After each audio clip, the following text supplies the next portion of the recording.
mid ka mid ah kulamada lagu go'aaminay horyaalka Premier League ayaa caawa la ciyaari doona ka u dhaxeeya kooxaha Arsenal iyo Manchester City. xafaltanka labada kooxood ayaa soo bilaabmay tan iyo 2008 kadib markii Manchester City ahayd mowduuc maalgashi maaliyadeed ee weyn xilligaasi.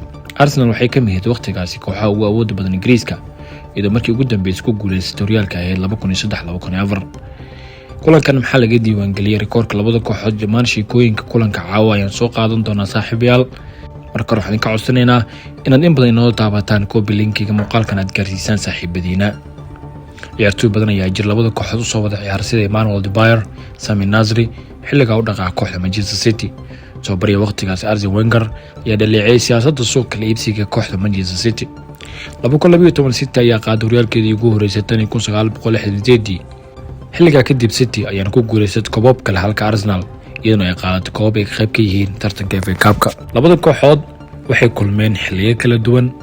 kulankoodii ugu horeeyay ay kulmeen 1893 kulan qaybka Football League Second Division. Arsenal ayaan xilliga guulay ku adkaatay. kulankoodii ugu dambeeyay labada kooxood ay kulmaan laba gool ee wax ku adkaatay kooxda kubadda cagta City tartanka FA Cup-ka. labada kooxood ayaa wada kulmay 215 kulan.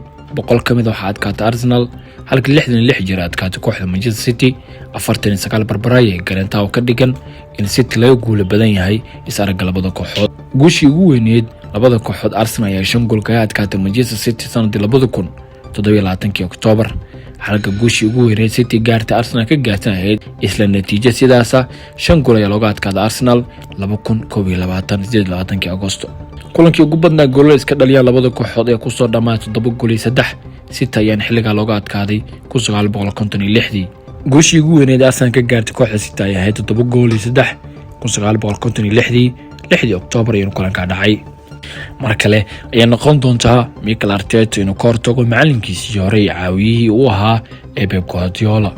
macallimiintan ka soo wada jeeda waddanka Spain ayaana hardan ugu jira sanadkan horyaalka inay ku wada tartamaan. Arsenal ayaa hoggaan ku haysa horyaalkan halka City uu damac soo galay kadib guuldarooyin soo gaaray kooxda kubadda cagta Gunners. 60 daqiiqo inuu kulankan soo dhici doono waana mid ka mid ah kulamada ugu adag horyaalka lagu go'aamin doono. natiijo ahaan kulankan yaa u saadaalinaysa